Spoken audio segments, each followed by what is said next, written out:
Cosmovisão. Cosmovisão tem sido um dos assuntos mais discutidos aí dentro do ambiente teológico. Muitas pessoas têm falado sobre o assunto. E aí, quando você fala de cosmovisão, ela envolve temas relacionados à teologia bíblica e também à teologia sistemática. Nos seminários reformados, a cosmovisão ela está dentro do departamento da teologia sistemática. Então, naturalmente, os livros que falam da cosmovisão estão mais relacionados à maneira estrutural da teologia sistemática e influência dela, o que eu não estou aqui discordando. No entanto, entendo que a teologia bíblica ela é fundamental para a cosmovisão, justamente porque a teologia bíblica reformada é aliancista. E a aliança, sendo a teologia da aliança, envolve lá os mandatos da aliança. E esses mandatos espiritual, social e cultural, eles abrangem a totalidade e das nossas relações, relação com Deus, relação com o próximo, relação com o mundo, e naturalmente é a teologia da aliança que vai nos dar uma boa formação para a cosmovisão. Mas entendo que o ideal é unir tanto a sistemática como a teologia bíblica. Na ordem cronológica e lógica seria a teologia bíblica e depois a sistemática, e aí a cosmovisão seria a aplicação das duas em conjunto. Isso faria com que fortalecesse mais. Esta é a razão que não tem muitos livros, pelo menos que eu saiba, que utilize a teologia bíblica ou as duas, sistemática e bíblica, para falar da cosmovisão. A cosmovisão, ela sempre existiu dentro dos tratados teológicos. É óbvio que, como é uma visão de mundo, é a interpretação da realidade, sempre existiu. No entanto, é nos últimos tempos que tem sido mais discutido, mais tratado, como uma doutrina separada. Eu, particularmente, durante o meu período de formação no seminário, há 26 anos atrás, nunca tinha ouvido falar essa palavra cosmovisão. Eu fui ouvir falar a palavra cosmovisão quando eu comecei o mestrado e eu tive aula lá de introdução à cosmovisão com Felipe Fontes. Aí sim eu fiquei encantadíssimo com isso, ou seja, não faz tanto tempo assim, uns 8 anos, 9 anos atrás. Não significa que já não era tratado, mas não era popular ainda. Agora já é bem mais popular, e principalmente por causa da internet. Isso tem ajudado muito. No nosso seminário, Cosmovisão entrou há 2 anos no currículo, atrasado em relação a outros seminários reformados. E há muito que se fazer ainda nessa questão. Mas, dadas as circunstâncias de tantas ideologias, de pensamentos contrários à fé cristã, a cosmovisão é fundamental aí. Nós estamos em meio a muitos desafios que a igreja tem enfrentado na área de visões de mundo diferente. O Francis Schaeffer, ele disse o seguinte na década de 70, quando ele escreveu o livro A Igreja do Século XXI, ele faz assim: a igreja tem futuro em nossa geração?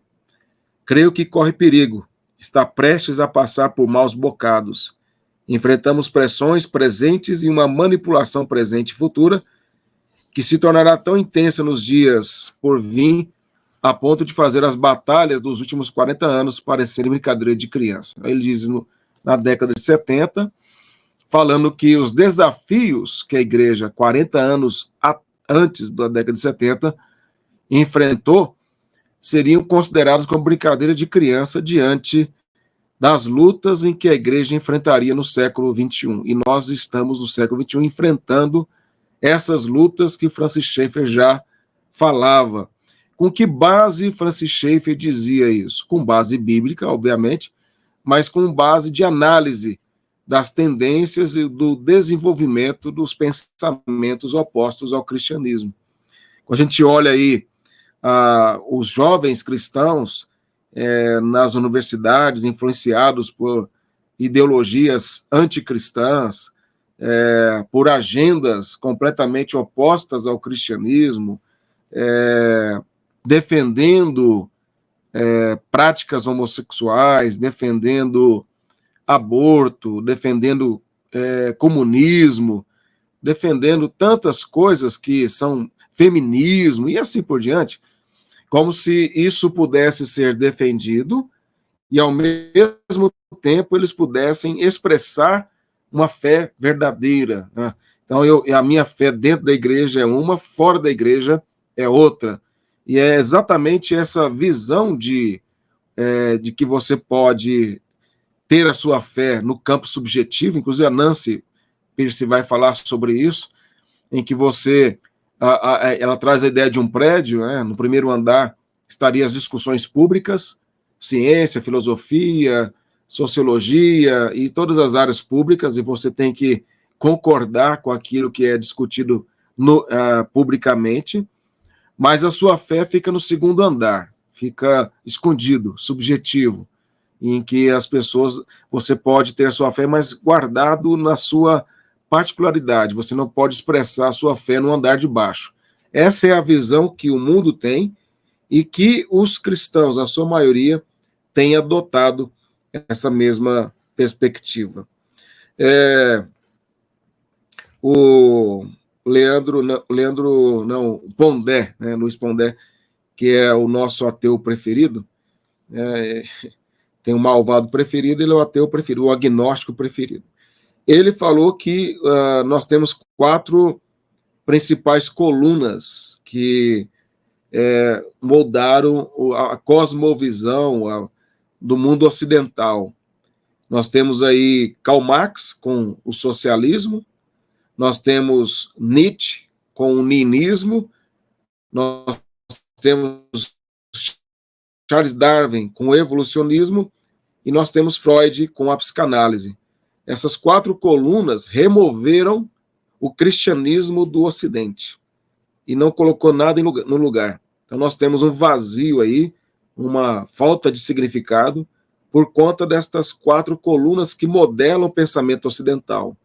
É só observar o quanto que Karl Marx influencia ainda Nietzsche, Freud e Charles Darwin. Tudo parte desses 4 pressupostos que, unidos, servem para, na verdade, esses 4 pressupostos formam um sinédrio do mal, que perseguem o cristianismo, que são inimigos, de certo modo, mas se unem contra Cristo, contra a sua palavra. E aí, esses pensamentos formando essa cosmovisão, que é de forma diametralmente contrária, oposta ao cristianismo, a igreja se encontra encurralada diante de todas essas coisas aí. Essa visão que envolve essas 4 colunas, elas estão presentes em todas as áreas, inclusive na área do ensino fundamental, para as crianças, para os adolescentes, são preparados já por professores militantes que tentam o tempo todo transmitir a visão de mundo contrário. A gente pode ver que isso está na grande mídia, né? Os jornalistas, eles se sentem como inquestionáveis naquilo que eles falam, induzem as pessoas a pensar como eles pensam, não fazem jornalismo de forma profissional, coerente, que é o quê? É dar a notícia, falar o que aconteceu realmente, relatar os fatos, mas sem dar a opinião dele, para que não venha influenciar a opinião pública. Ao contrário, eles fazem o tempo todo distorcer fatos, pegar partes isoladas daqueles que eles não gostam, para distorcer e fazer notícia mentirosa, chamada aí fake news, que eles tanto dizem que combatem, mas na verdade eles não combatem a fake news, eles combatem opiniões contrárias a deles. Isso tudo mostra que não existe neutralidade no homem. O homem não é neutro nas suas percepções, nas suas convicções. Ele vai tentar direcionar as coisas para aquilo que ele acredita ser verdade, aquilo que está no seu coração e que é a fonte da cosmovisão. Mas o que é, de fato, cosmovisão? Essa palavra aí é um termo que é usado, é um termo alemão, né? E aí eu já vi várias pronúncias. Aí eu coloquei no Google, porque na verdade é uma expressão alemã, Weltanschauung. Weltanschauung. Mas eu vejo também que os que falam aí esse termo alemão falam tudo errado. Mas aí ninguém olha direito. Mas pelo Google, vamos imaginar que ele está certo, e eu acho que é o mais próximo daquilo que é o correto. Teria que ver um alemão aí para. Essa expressão, embora a pronúncia seja difícil de fazer porque é alemão, o que significa é o mais importante. Essa expressão alemã quer dizer modo de olhar o mundo. Essa é a ideia aqui. Ou seja, cosmovisão é a maneira como você olha o mundo. E esse termo pode ser interpretado como algo puramente acadêmico e filosófico e que não tem valor nenhum para o crente comum. Mas o fato é que toda pessoa tem esse modo de olhar o mundo. Cada um olha na sua perspectiva, que pode ter aspectos coletivos semelhantes, mas todos, de alguma forma, interpretam. Igual você falar de hermenêutica. A hermenêutica é a interpretação, regras de interpretação. No caso de hermenêutica bíblica, de interpretar a Bíblia. Todo crente usa hermenêutica. Agora, ele interpreta a Bíblia de uma forma ou de outra. A questão não é se ele usa a hermenêutica, mas é qual hermenêutica ele está usando, quais as regras ele está usando para interpretar, se são corretas ou não. O mesmo falo a respeito da cosmovisão. Não é se cada pessoa tem ou não tem a cosmovisão. Todos têm cosmovisão. Todo mundo tem esse olhar para o mundo aqui, e essa expressão aqui, vou usar o meu erro para fazer uma didática aqui.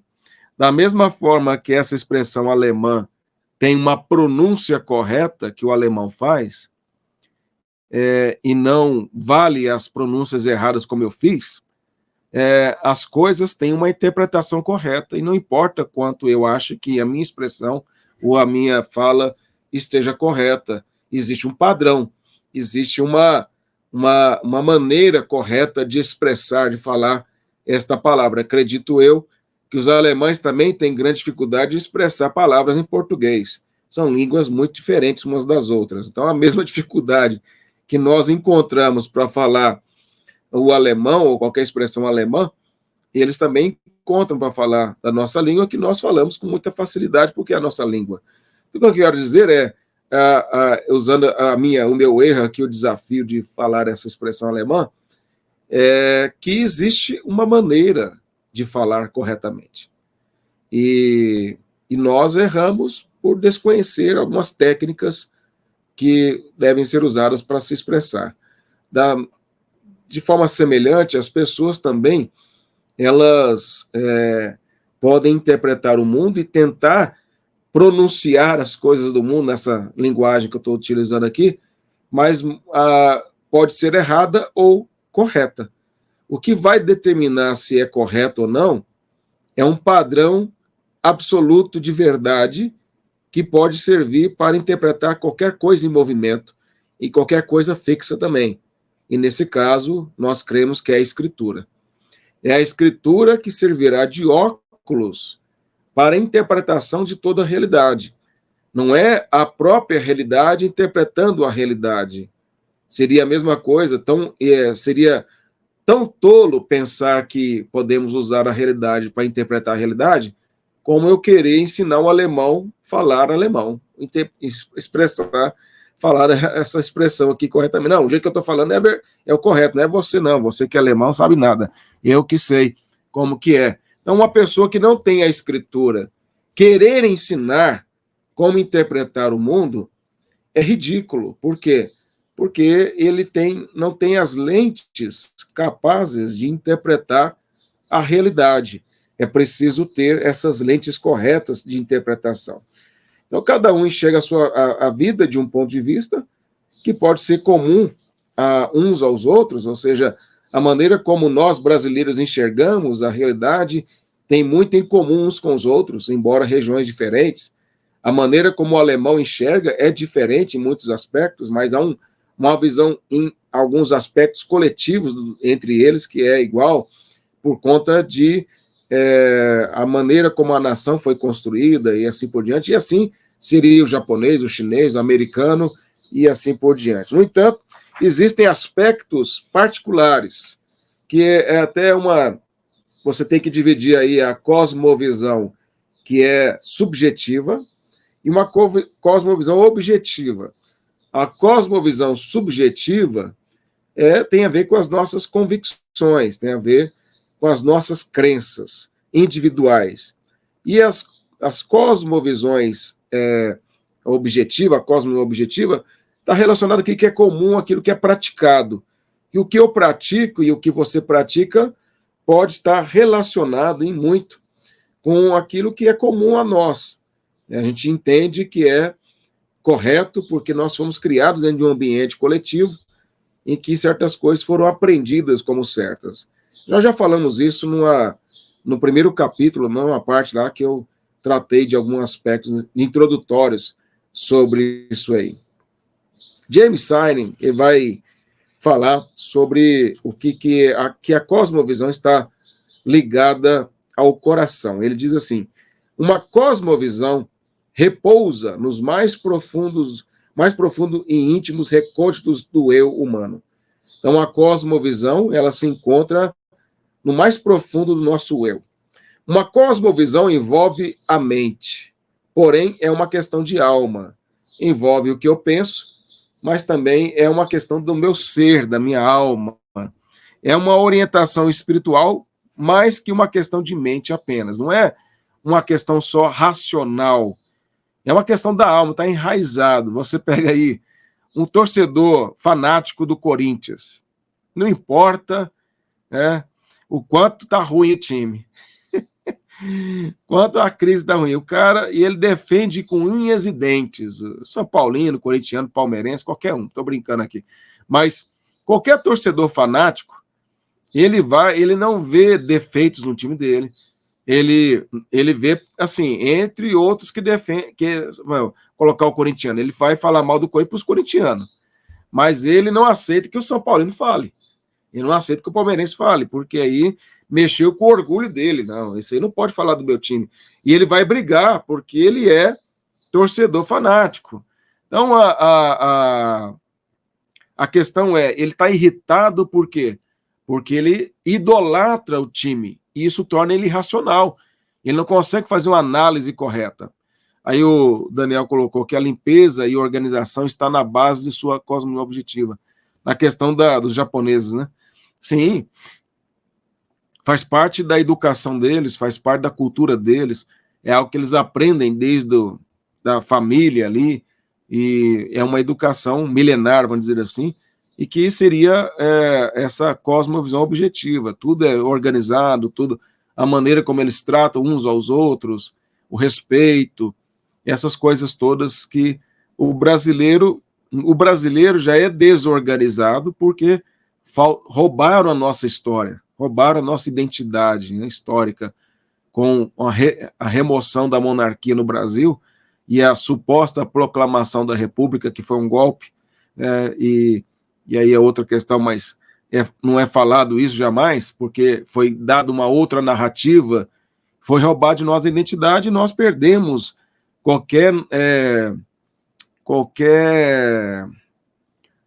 nós não damos valor ao Brasil, à sua história, aos heróis. Por quê? Porque isso foi tirado de nós.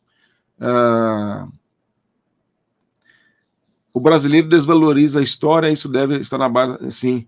Exatamente, é a base. Nós somos tão terríveis assim em termos de cosmovisão como nação, que nós consideramos qualquer estrangeiro superior a nós. Se você encontra um boliviano, e nada contra os bolivianos, mas no Brasil é muito melhor que a Bolívia. Você é da Bolívia? Nossa, o que os bolivianos falam de nós lá? Eles gostam de brasileiros? Eu já fiz esse tipo de pergunta ridícula, né? Nossa, é do Paraguai, né? O Paraguai, até onde eu sei, só presta para comprar coisa mais barato lá, porque todo mundo fala que é um lixo, os lugares lá. Então, não tem nem comparação com o Brasil, de riqueza, de tal. Mas aí é o Paraguai, da Argentina e tal. Se for americano, então, você ajoelha diante dele. Europeu, né?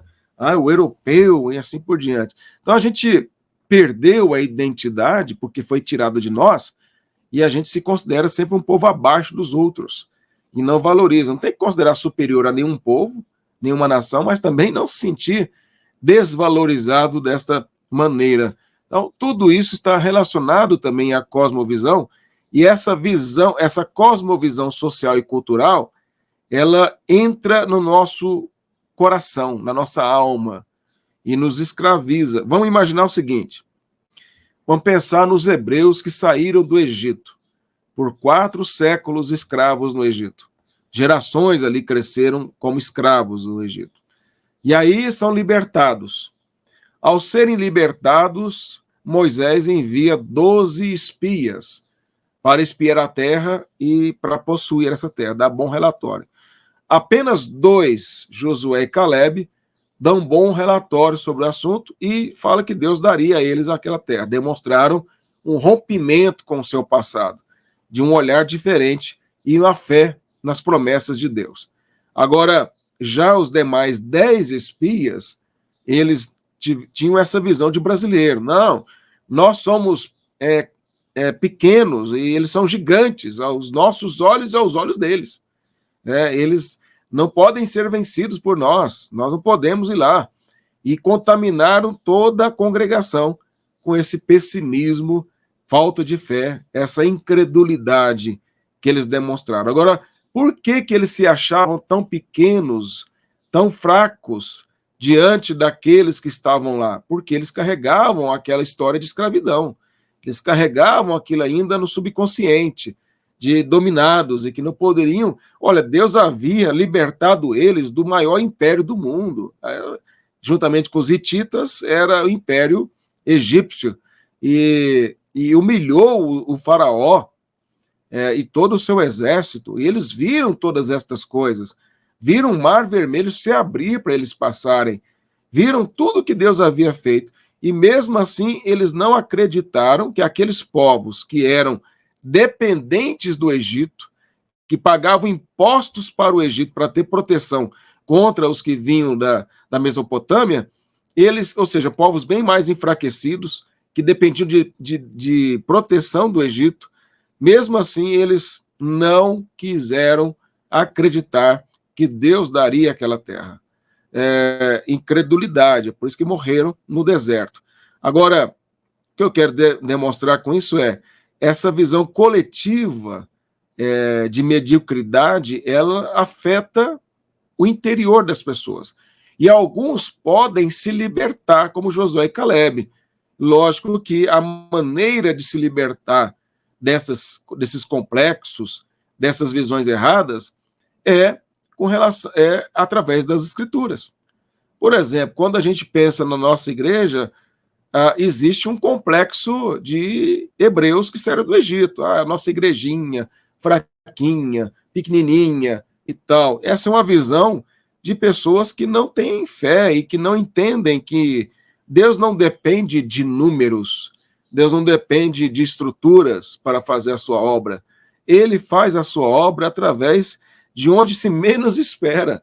E Deus pode fazer grandes obras através das nossas vidas, através da nossa igreja. O que nos cabe fazer é ser obedientes ao Senhor, é cumprir a sua vontade, é obedecer. Mas essa visão, às vezes, medíocre, pequena, limitada, isso afeta a coragem, afeta a esperança, a crença, a organização.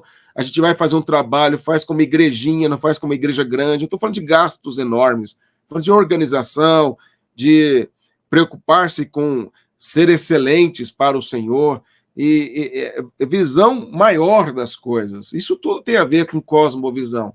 Quando você rompe essas limitações pecaminosas de incredulidade, e aqui não estou falando no sentido que o neopentecostal fala, obviamente, né? Porque ele quer as coisas que Deus faça sem ele obedecer nada. E eu não estou dizendo que Deus vai dar se nós obedecermos, porque o resultado depende dele. Mas a nossa obrigação é fazer. Eu lembro quando eu era seminarista, e um presbítero, eu estava numa escola dominical e o presbítero estava dando aula. E ele falou uma coisa muito interessante. Ele falou assim: olha, nós temos que sair às ruas, pregar o evangelho. Nós não podemos dizer que vamos alcançar, que 50, 100 pessoas vão converter com o nosso trabalho, 500 pessoas. Nós não podemos dizer isso. Mas nós podemos dizer, assim, que nós vamos pregar para 50 pessoas, que nós vamos pregar para 100 pessoas, que nós vamos pregar para 500 pessoas. Eu posso dizer isso? Não, meu projeto é esse aqui, alcançar pregando o evangelho para essas pessoas. Agora, quanto ao resultado dessa pregação, é só o Espírito Santo de Deus. Não há nada que eu possa fazer para converter alguém. A gente confunde a prática reformada com isso. A gente não faz planejamento, não tem alvos, metas ali, e aí dentro daquilo que Tiago fala, se Deus quiser. Mas não é proibido fazer um planejamento, não é proibido criar estratégias. O que é proibido é você confiar nas estratégias, no planejamento, como se isso pudesse ser realizado sem a graça de Deus, sem a capacitação dada pelo Senhor, e como se os resultados pudessem ser determinados a partir de uma boa receita de bolo de crescimento de igreja. A gente precisa compreender estas coisas aí. Então, o que James Silent vai dizer é exatamente essa questão de que a cosmovisão está localizada no eu, o compartimento central de operação de todo ser humano. É desse coração que procedem os pensamentos e as ações, diz ele. Então, a cosmovisão está contida, ela está concentrada no eu, no coração do homem. Quando se fala coração do homem na Bíblia, envolve razão, vontade e emoção. Todo ser. Não é só racional. Quantas pessoas você apresenta argumentos racionais para elas, você apresenta fatos, e mesmo assim, elas não creem, elas esnobam, elas zombam, ou às vezes até agridem, porque elas se sentem, elas não têm argumento, e aí, de forma irracional, elas agem assim, com ira contra você. O que é isso? É a cosmovisão dela. A cosmovisão dela são as convicções que ela tem. Quando a gente vai evangelizar alguém, por causa da escritura e da cosmovisão que nós temos, sabemos muito bem que a pessoa pode nos rejeitar, nos maltratar, porque entendemos pela Bíblia que ela é rebelde a Deus, que ela é alienada, que ela é embrutecida, e que somente o Espírito Santo pode transformar aquele coração, como o nosso também foi. Então, o que nos move a não sentir surpresa diante das reações daquela pessoa é a Bíblia. Por quê? Porque ela modela a nossa cosmovisão. A cosmovisão, portanto, é um compromisso orientado pelo coração. A cosmovisão é um compromisso que é orientado pelo coração.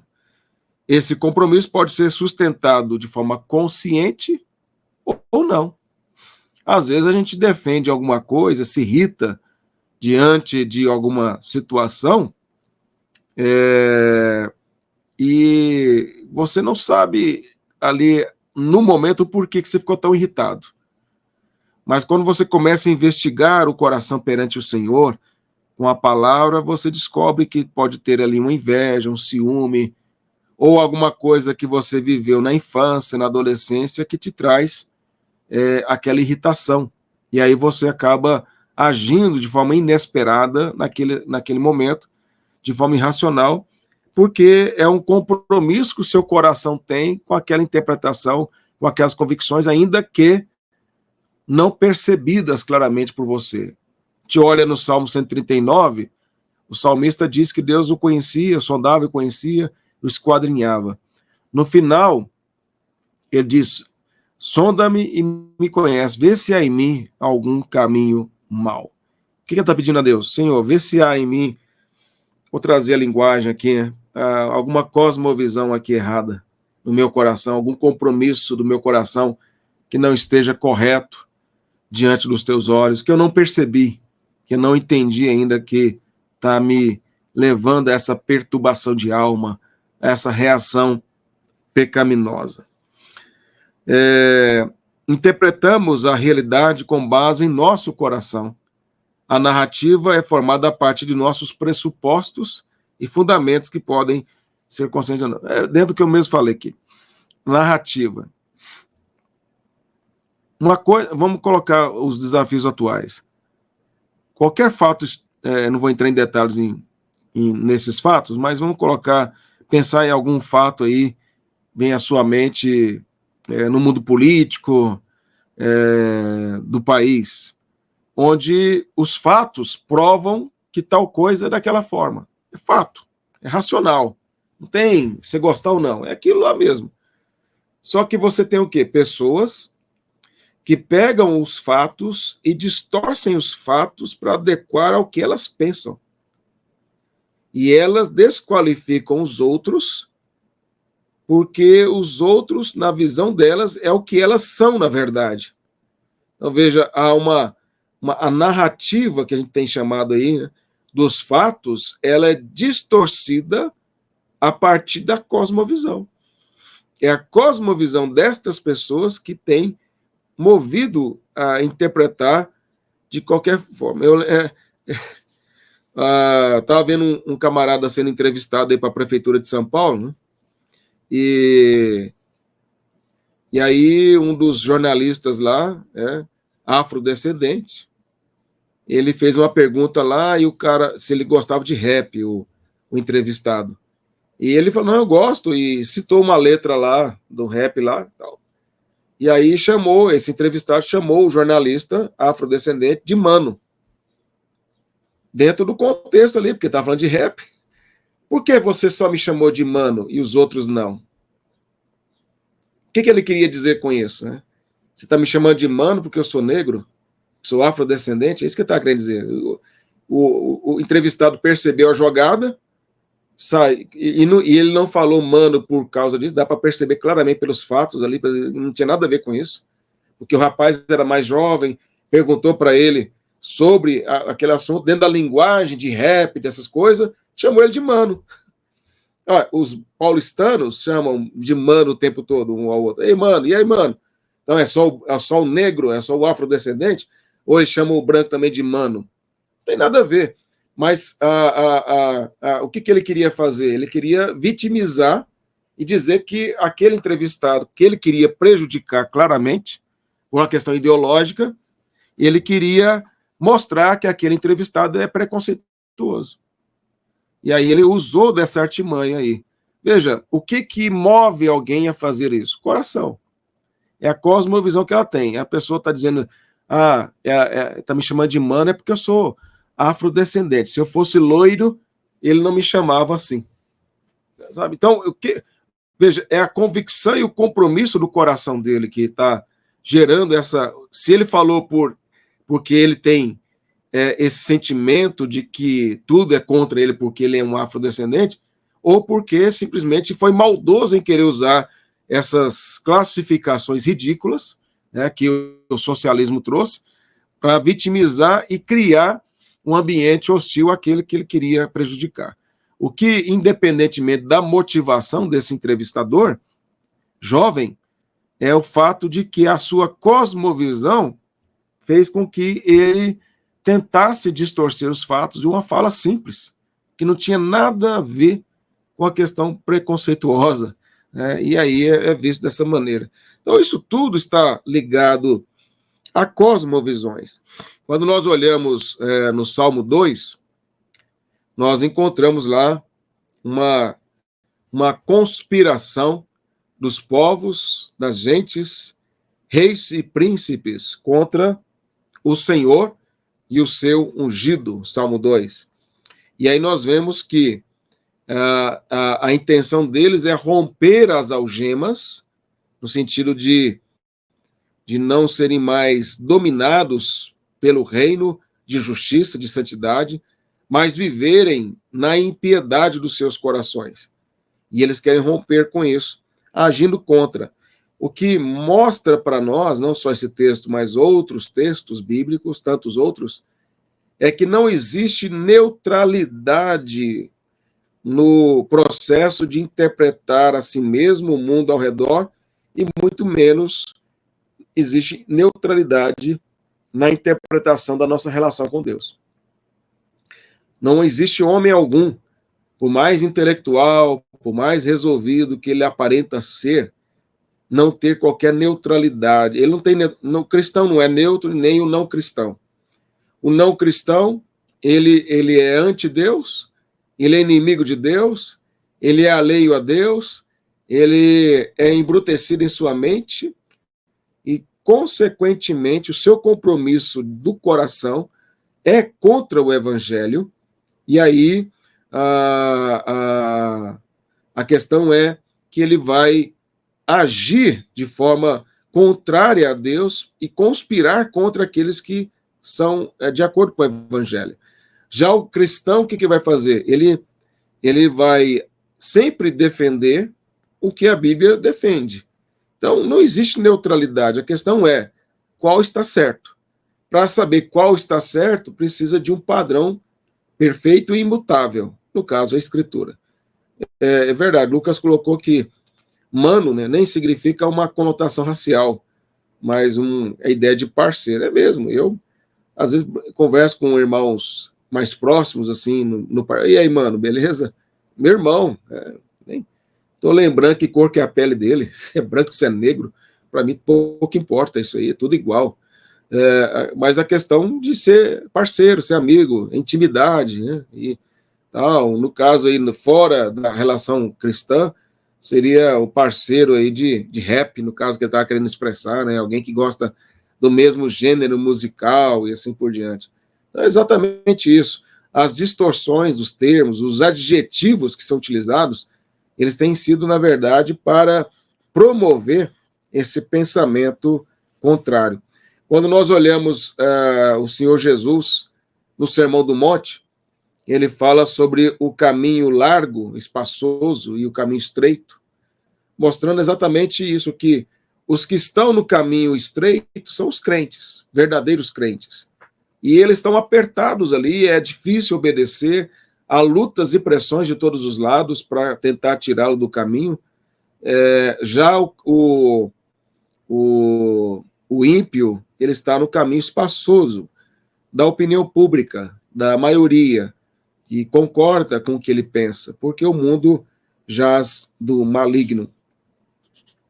O que nós acreditamos delimita o nosso caráter e a construção da nossa identidade.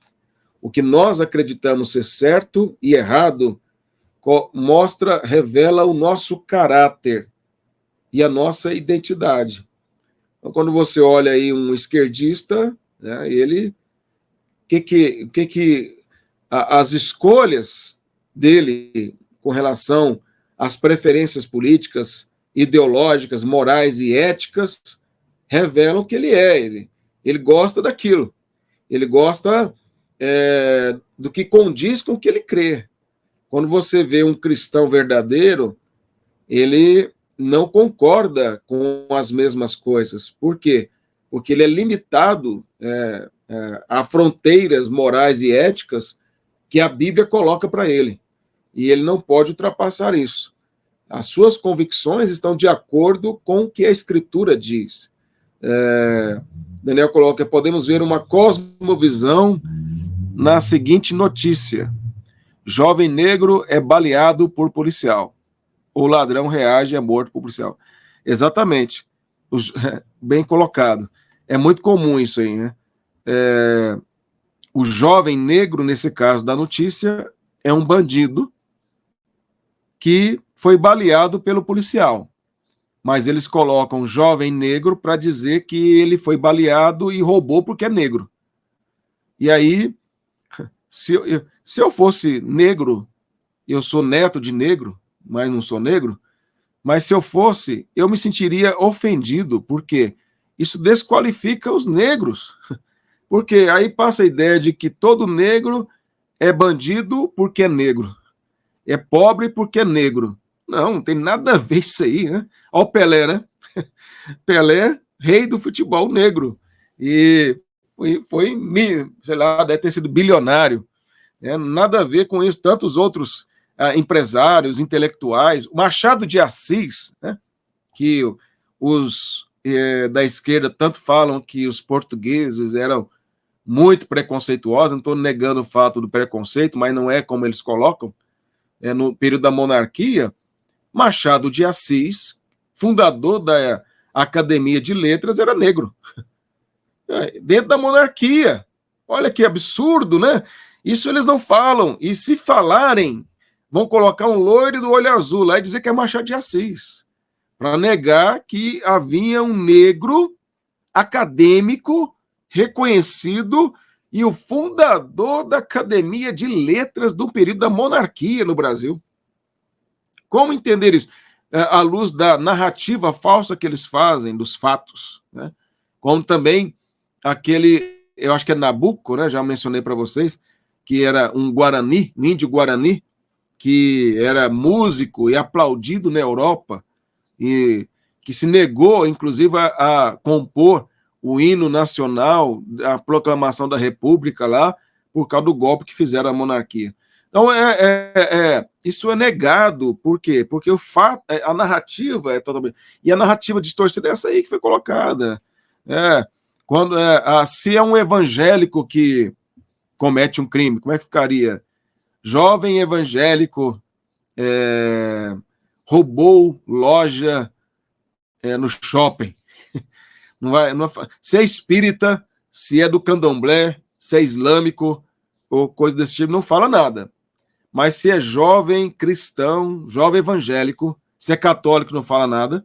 Mas se é evangélico, ficaria assim, jovem evangélico, sequestrou fulana de tal. Aí não põe lá, criminoso, bandido, sequestrou tal pessoa.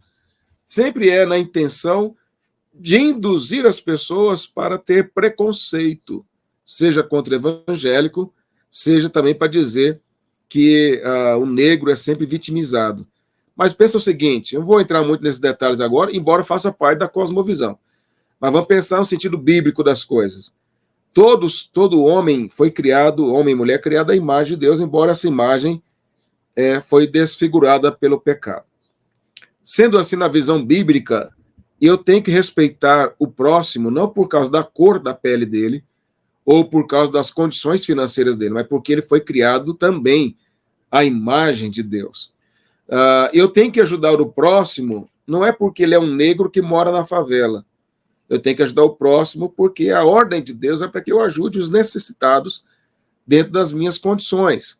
E dentro de uma favela tem pessoas honestas e pessoas desonestas, como também nos condomínios de luxo.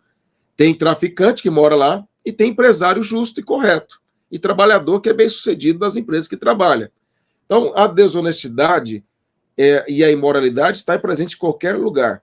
Agora, como que deveria ser as cotas, né, para ajudar as pessoas aí? Não deveria ser cota racial, né, que é dito aí, porque a pessoa é negra. Inclusive, tem uma irmã da minha igreja que ela não passava em prova alguma, embora fosse bem colocada, porque sempre tomava o lugar dela quem colocava que pertencia, tinha direito à cota racial, mesmo que não era nem negro, mas dizia que era filho de negro e tal, aí passava. Então, veja, quem era capacitado, quem tinha conta, não passava. O que eu quero dizer deveria ser cota social, né? O que é? Se a pessoa é pobre mesmo, né, não tem renda compatível a fazer uma faculdade, por exemplo, a minha família, na década de 80, minha mãe e avó é loira, meu avô e pai, né, que me criou, negro. Então, eu tenho tios negros e brancos. Minha mãe mesmo é loira. Aí eu tenho tios negros e tios brancos. Então, misturado, porque vem o casal é um branco e outro negro. Então, misturado. como também meu bisavô, branco, e a minha bisavó, que eu não conhecia, era bem negra. Então, há uma mistura na família, normal e totalmente normal, nunca teve nenhum ato de preconceito, tudo, isso para mim é totalmente absurdo. Família pobre, na década de 80, só filho de rico fazia faculdade, só filho de rico podia cursar uma universidade. Mas o meu tio, que é negro, ele fez universidade na década de 80 em Alfenas de engenharia civil. Mas por quê? Porque minha mãe, a avó, ela é da herança do meu bisavô, ela não deixou o marido gastar tudo com mulheres e bebidas, ela preservou uma ou duas casas para vender e pagar o curso dele em Alfenas, para que ele fosse engenheiro civil. E ele formou e ajudou a família por muito tempo. Isso era impensável na década de 80, começo da de 90, filho de pobre fazer faculdade. Isso aí é chamado doutor, né? Qualquer curso, lá, você fez faculdade, você era doutor para as pessoas. O que seria correto, ao meu ver?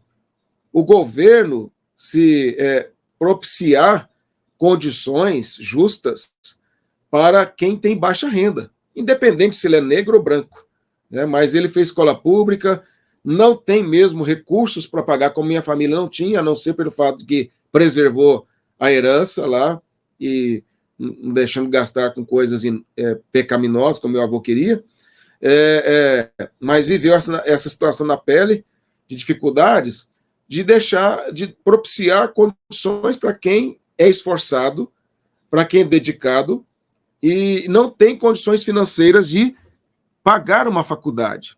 Fazendo isso, o governo estaria incentivando aqueles que têm méritos, mas não têm condições financeiras, independente se é loiro, se é branco, se é pardo, se é negro, não importa. Porque só tem negro pobre na favela? Não tem branco lá, loiro? Né? Os meus irmãos, por exemplo, meus irmãos, por parte de mãe, né, que eu tenho 3 irmãos por parte de pai e 2 por parte de mãe. Os 2 são branquelos. O meu irmão do meio, ele é loiro do olho azul, porque o pai dele é loiro do olho azul. A vida dos meus irmãos era bem mais pobre que a minha. E a minha já era bem pobre. A deles era mais pobre que a minha ainda. Era aquelas barrigas grandes de menina desnutrida, sabe? Era bem horrível mesmo, era terrível. E daí? Era loiro do olho azul. Isso eu estou falando há 40 anos atrás. 30, 40 anos atrás. Não tem nada a ver uma coisa com a outra. Mas o que é isso? É cosmovisão. Criou-se a cosmovisão que só é injustiçado a pessoa afrodescendente. Mas alguém que mora numa favela ou numa situação precária de miséria, que não é afrodescendente, não é contemplado da mesma maneira. Então, isso tudo são coisas absurdas. A igreja tem que trabalhar sempre na ideia de ajudar quem precisa, independentemente da cor da pele. Então, já falei, né? Cada indivíduo é caracterizado pelo que acredita ser ou não errado, certo ou errado. E esse indivíduo vai interpretar a realidade com base em algum conhecimento que em seu coração é tido como certo. Ele vai, não, isso aqui é o certo, é o que eu acredito, mas por que você acredita? Não, porque eu acredito que é assim. E aí você vai questionando a base de fundamentação dele, e ele vai chegar a um ponto em que ele não vai querer mais continuar a falar, porque ele vai ficar exausto, vai ficar com raiva disso. O ateu, por exemplo, eu digo aqui, ele vai defender que toda resposta para as questões da vida se encontram no intelecto humano e no desenvolvimento da ciência e da filosofia. Não importa quantas evidências científicas você possa dar para ele, do design inteligente, por exemplo, ele sempre vai defender, porque é o compromisso do coração dele, defender que não existe Deus e que tudo é fruto de um processo evolutivo. O religioso místico, ele vai usar suas experiências, sensações. Você conversa aí com alguém de uma igreja mística, sem palavra de Deus, ele vai dizer, não, mas você fala para ele, a Bíblia está dizendo isso e isso. Não, mas eu vivi tal coisa, eu vi tal coisa, o pastor disse que sonhou assim. A base dele, o compromisso do coração dele é com o misticismo. O esquerdista, você vai mostrar para ele, o Lula pode falar assim, eu roubei a nação mesmo, eu fiz isso, aquilo, outro, companheiros e tal, tal. Aí alguém vai dizer assim, não, mas ele falou isso porque estava sendo ameaçado de morte, é porque ele foi constrangido a tal coisa. A pessoa não vai aceitar de modo nenhum. Por quê? Porque ele não acredita que é possível isso. A narrativa dele é essa. O capitalista, para ser justo aqui na crítica, né, o capitalista também vai viver em busca do sucesso profissional, da prosperidade, e tudo vai girar em torno de ganhar dinheiro, de ser alguém que prospera.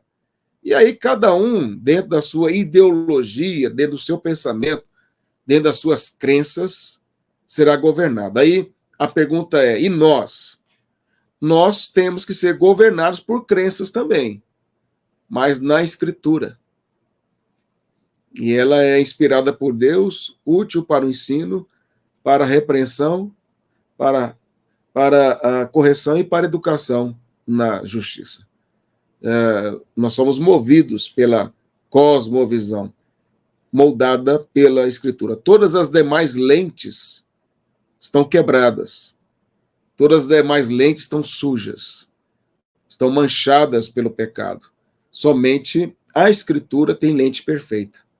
Somente a Escritura tem a capacidade de nos dar visão correta das coisas. Então, vou terminar esse ponto aqui para terminar a aula. A cosmovisão pode ter pressuposições verdadeiras acerca da realidade, dependendo do ponto de referência para a interpretação dela. Então, toda cosmovisão tem pressupostos. A questão é se eles são corretos ou não. As nossas ações e respostas revelam como nós olhamos o mundo, como nós observamos o mundo. Elas mostram que a cosmovisão é uma bússola para a nossa vida, nos guiando segundo as nossas crenças. Então, a questão não é se eu tenho ou não tenho cosmovisão. A questão é se ela é correta ou não, à luz das Escrituras. Se o ímpio tem o seu coração e a sua mente embrutecida pelo pecado, e o crente tem uma renovação da mente através do Evangelho.